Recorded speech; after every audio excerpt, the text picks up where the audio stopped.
ఇంత అవినీతి, బహిరంగ అవినీతి రాష్ట్రంలో ఏ మూలకేరి ఎవరిని అడిగినా ఒక మంత్రి పేరు చెప్తే 10% అనే పేరుంది ఆయన.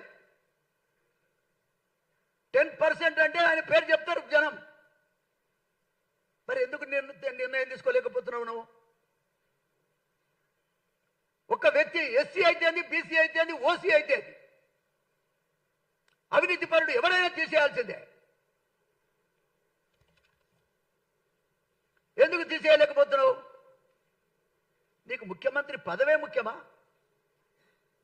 నీ పదవి ఉండాలన్నా రేపు ప్రజలు నీ ఎంబడి ఉండాలి కదా. ప్రజలు నీ ఎంబడి ఉండాలంటే అవినీతి పరులకు అంతం పలకాలి కదా. ఈ గొయ్యి దొవుతున్నాడు ఎవడు? ఇంత అవినీతి పరుడు ఉన్న ప్రభుత్వం ఎటు నడుస్తుంది? ప్రజలలో ఏమున్నది నీ గురించి, ఈ గవర్నమెంట్ గురించి? నేనంటా ఉన్నా ఇవాళ. ఓ కాలంలో ఎన్టీ రామారావు గారు ఒక అవినీతి పరుడు ఆయన దృష్టికి వస్తే వెంటనే ఏసీబీకి ఇచ్చి బర్తరఫ్ చేసిండు. అరే ఓపెన్ గా మాట్లాడుకుంటున్నారు. ఓపెన్ గా 10% అంటే మంత్రి పేరు చెప్తారు. ఇది నీ దృష్టికి రావటం లేదా? నా వెనుక గుంతలు దవ్వుతున్నారు, నా వెనుక కుట్రలు జరుగుతున్నాయని చెప్పుకుంటున్నావు కదా. ఎస్, ఈ కుట్రలు గిట్టలు ఏం జరగవు.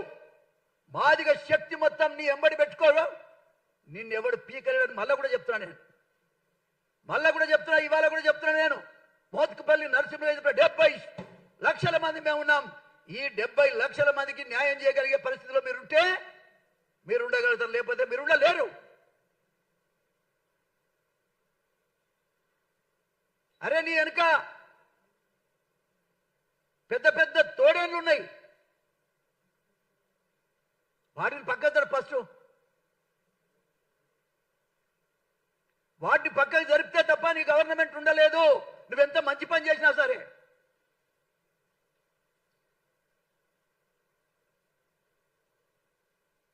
నేనేమంటున్నా అంటే పరిపాలనకు పద్ధతి ఉండాలి.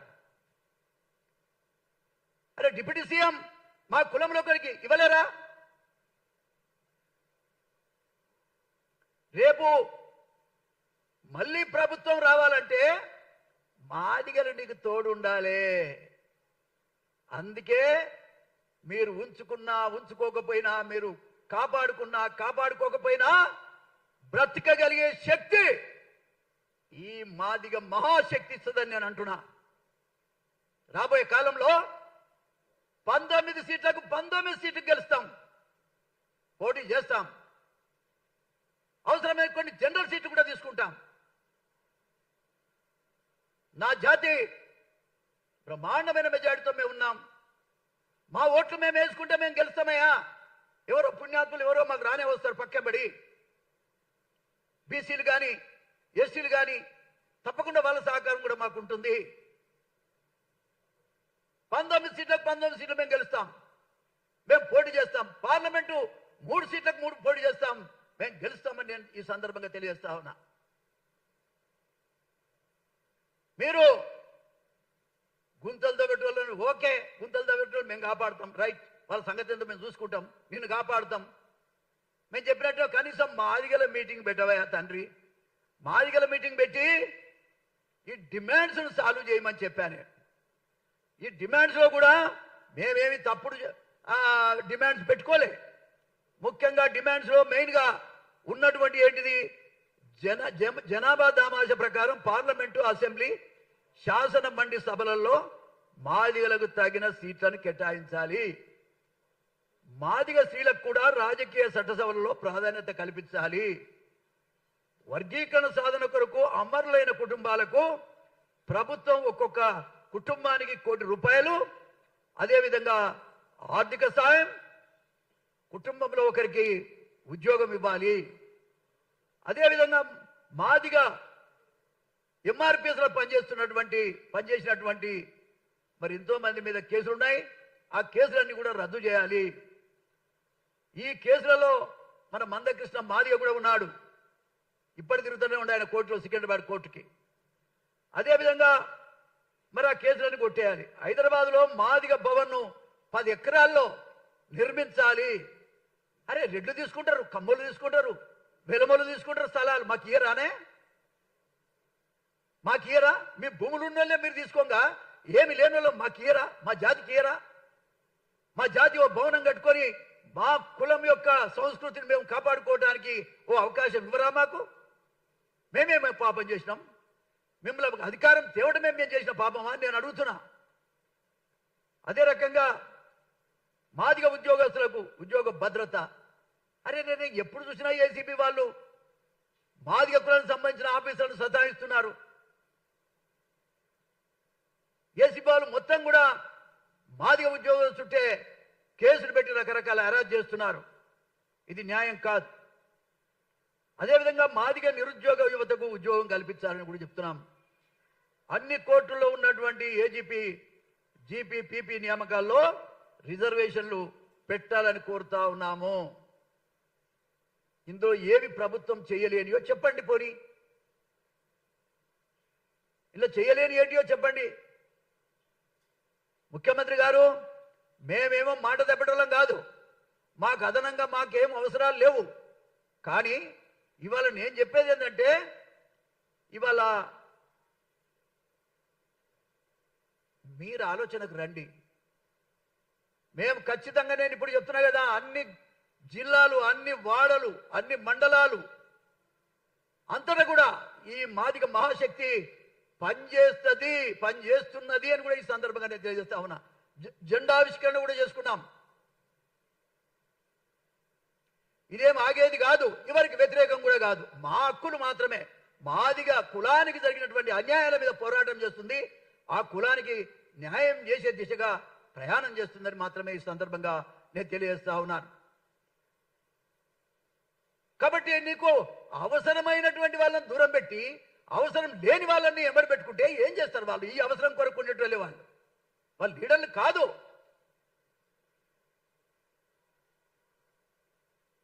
ఇది మీరు అర్థం చేసుకోవాలని కూడా ఈ సందర్భంగా నేను తెలియజేస్తా ఉన్నా. ఇవాళ చూడండి, భూములు రాజకీయంగా ఒక మాట చెప్పాలంటే ఈ మధ్యలో ఏదో కార్పొరేషన్ చైర్మన్లు వేస్తామంటున్నారు. మాకు ఇవ్వండి ఓ 10. మాకు జరిగిన నష్టానికి ఎక్కడా లేవు కదా, ఓ 10 సీట్లు మా వాళ్ళకి ఇవ్వాలి. మా విజయ్ కుమార్ కూడా మొదటి నుంచి కాంగ్రెస్ పార్టీలో ఉన్నాడు. ఒక కార్పొరేషన్ ఇవ్వమని కూడా పిసిసి ప్రెసిడెంట్ చెప్పాం, అందరికి కూడా చెప్పాం.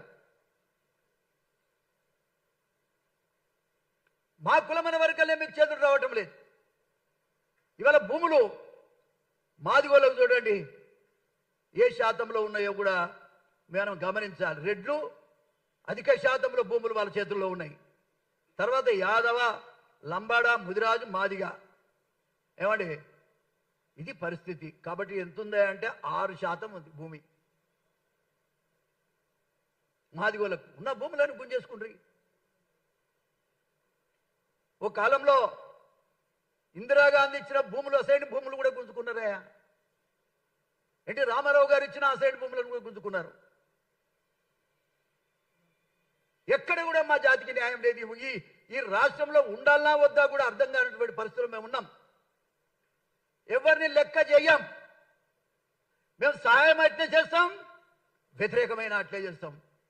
ఇప్పటిదాకా మీకు సాయం చేద్దామనే ఆలోచనతోనే మేము ఉన్నాం. మేము వ్యతిరేకం కాదు. కానీ ఈ రకమైన పరిస్థితుల్లో నాకు మీరు, నా జనానికి మీరు మేలు చేసే పరిస్థితి కనబడతలేదు. మాదిగోళ్ళ మీటింగ్ పెడతానికి ఏం పుట్టింది? మాదిగోళ్ళ మీటింగ్ పెట్టండి. మేము కోరిన ఈ కోరికలలో ఏది చేయలేరో, చేయలేనిదేదో చెప్పండి.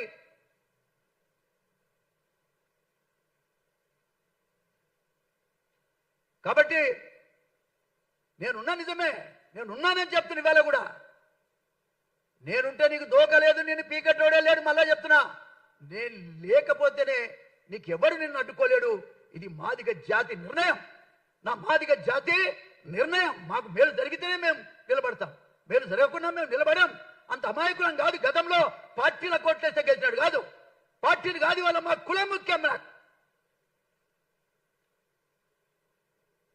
నాకేదో పదవి ముఖ్యం కాదు, నా జాతి ముఖ్యం. నాకు నాకేందే ఎన్టీ రామారావు దయ వల్ల నేను 6 సార్లు గెలిచాను, మంత్రిగా చేశాను. ఎవడు అడ్డం వచ్చినా నువ్వు అంటవే తొక్కుకుంటూ వచ్చా నేను. ఎవరిని బతిలాడు కాదు 6 సార్లు గెలిచింది కూడా. కాబట్టి నేను ఒకటే రిక్వెస్ట్ చేస్తున్నా ముఖ్యమంత్రిగా, ఎస్ నీ బాధ నాకు అర్థమైంది, నీ బాధ నాకు అర్థమైంది. ఒక సోదరుడిగా అందరం కూడా కలిసే పనిచేసినటువంటి వ్యక్తులంగా నేను తెలియజేస్తా ఉన్నా, అర్థం చేసుకో. సమర్థులను వదిలిపెట్టి అసమర్థులను బట్టి పెట్టుకొని తిరుగుతావే, నాకు అర్థం కాదు. అవినీతి పనులను బట్టి పెట్టుకొని తిరుగుతావా? ఎంతకాలం నీ పార్టీ ఉంటుంది? అట్లా అనుకుంటే పార్టీని, కాంగ్రెస్ పార్టీ ఎట్లా ఉండగలుగుతుంది? నాకు ఆ బాధ ఉంది. నేను కాంగ్రెస్ పార్టీలో ఉన్నా కాబట్టి నాకు ఆ బాధ ఉంది.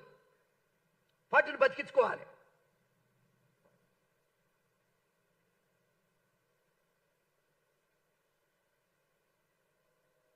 ఇది గమనించు. నిన్న నువ్వు మాట్లాడినాక నా మనసు మళ్ళొకసారి ఆయన దృష్టికి తీసుకురావడానికి, సీఎం గారి దృష్టికి తీసుకురావడానికే నేను ఈ ప్రెస్ కాన్ఫరెన్స్ పెట్టా.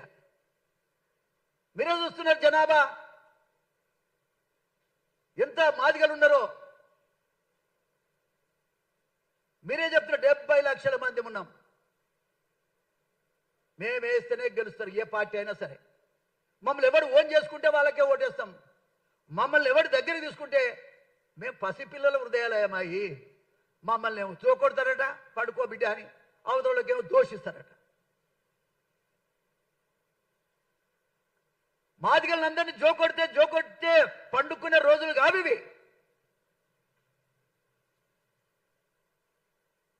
జోకొడితే పండుకునే రోజులు కావు, అయిపోయింది.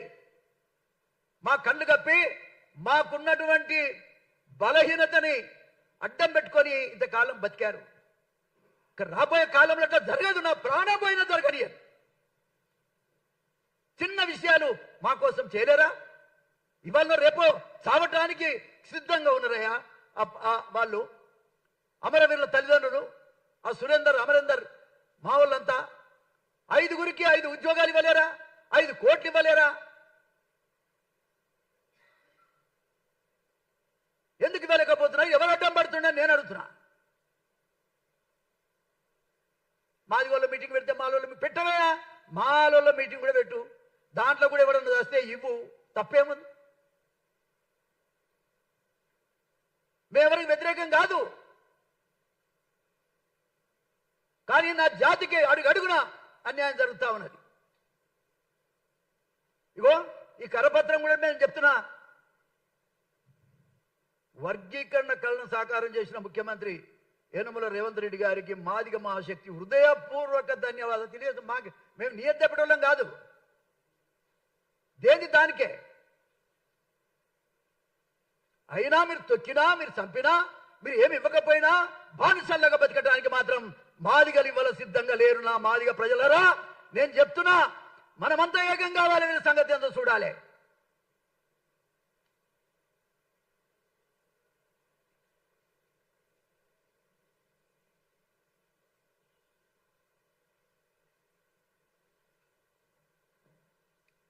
కాబట్టి మాదిగ మహాశక్తి ఈ యొక్క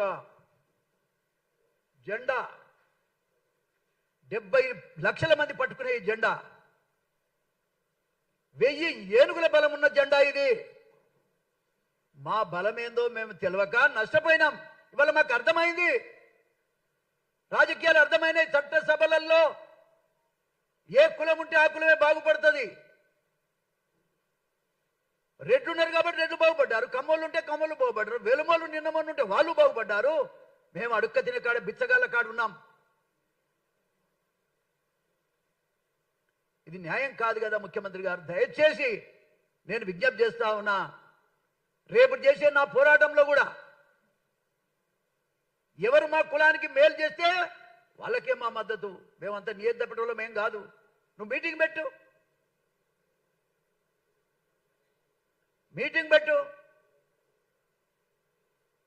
మీటింగ్ పెట్టి సమస్యలన్నీ కూడా పరిష్కారం చేయాల్సినటువంటి అవసరం ఉంది. నీకు ప్రజాబలం కావాలనుకుంటే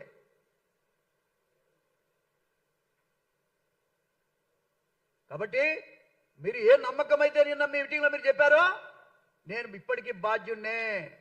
ఐఎమ్ రెడీ. ఇప్పటి నుంచే తిరుగుతా నేను.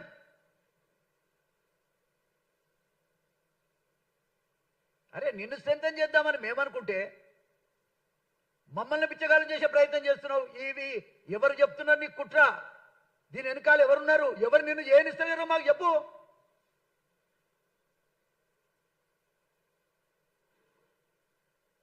చూస్తాం రాబోయే కాలంలో ఎవరు గెలుస్తారో ఎవరు ఓడతారో కూడా చూస్తాం.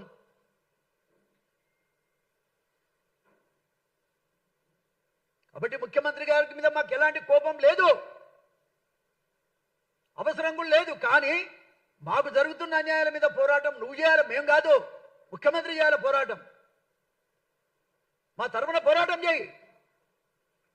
ఒక్క మాదిగలే కాదయ్యా, ఎస్టీలు, మన బీసీలు అందరూ వస్తారు. ఒక మాదిగలకు చేసే అలవాటు కనుక నీకుంటే అన్ని వర్గాలకు మేలు జరిగే అవకాశం ఉంది. అరే నీ మనసు మారిందనుకున్నా నేను అందశ్రీ మీటింగ్లో. నువ్వు మారిన మనిషి అనుకున్నానయ్యా, కానీ మా మీటింగే పెడుతుంది భయపడుతున్నావు నువ్వు. మా మీటింగ్ పెడుతుంది భయపడుతున్నావు. ఎవడు అడ్డం పడుతుండని నేను అడుగుతున్నా.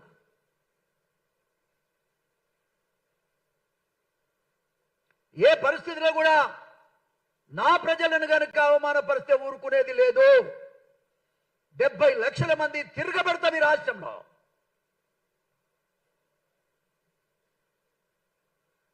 మాదిగ శక్తి అంటే ఏందో చూపిస్తాం. మేమెవరి మీద అన్యాయంగా చేయాల్సిన అవసరం మాకు లేదు. మాకు జరిగే అన్యాయాల మీద పోరాటం చేయకుండా ఉన్నందుకే చూడండి 3 పార్లమెంట్ సీట్లు మాకు ఇవ్వకపోయినా మా వాళ్ళు నోరెత్తలే. అసెంబ్లీ సీట్లు మాకు లేకపోయినా మా జాతి నోరెత్తలే. ఎంత అమాయకులు చూడండి. కౌన్సిల్లో మాకు లేకపోయినా నోరెత్తలే. ఏమి లేకపోయినా నోరెత్తలేదయా. మూగజీవులం మేము. ఇప్పటికైనా అర్థం చేసుకోండి, మా బాధను అర్థం చేసుకోండి. మోత్కుపల్లి నరసింహులు 6 సార్లు గెలిచిండే. ఎవడు అడ్డం వచ్చినా గెలిచినా నేను. ఎవడన్నా ఆపగలిగాడా? రేవంత్ రెడ్డి తెలియదా నా సంగతి? నాకేమి ఇయకే, నా జాతికి చెయ్యి. ఎవడు అడిగేటోడు లేడని నా జాతికి అన్యాయం జరుగుతూ ఉంది. కాబట్టి ఇక ముందు అడిగేటోడు మోత్కుపల్లి నరసింహులు. ఇది గమనించుకోవాలి. నేను దేనికి లొంగేటోని కాదు పద్ధతి లేకుండా.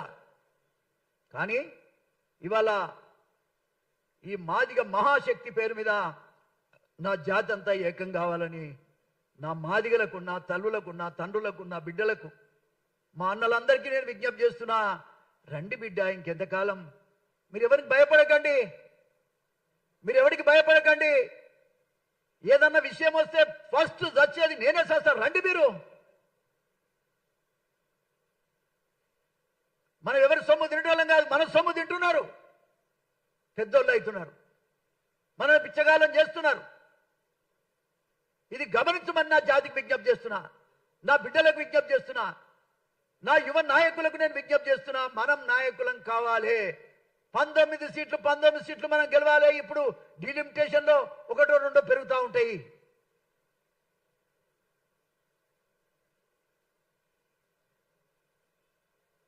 మన కులం గురించి ఆలోచించండి. మాది కులం, కులమనే నినాదం మీదనే మనం ఫైట్ చేద్దాం.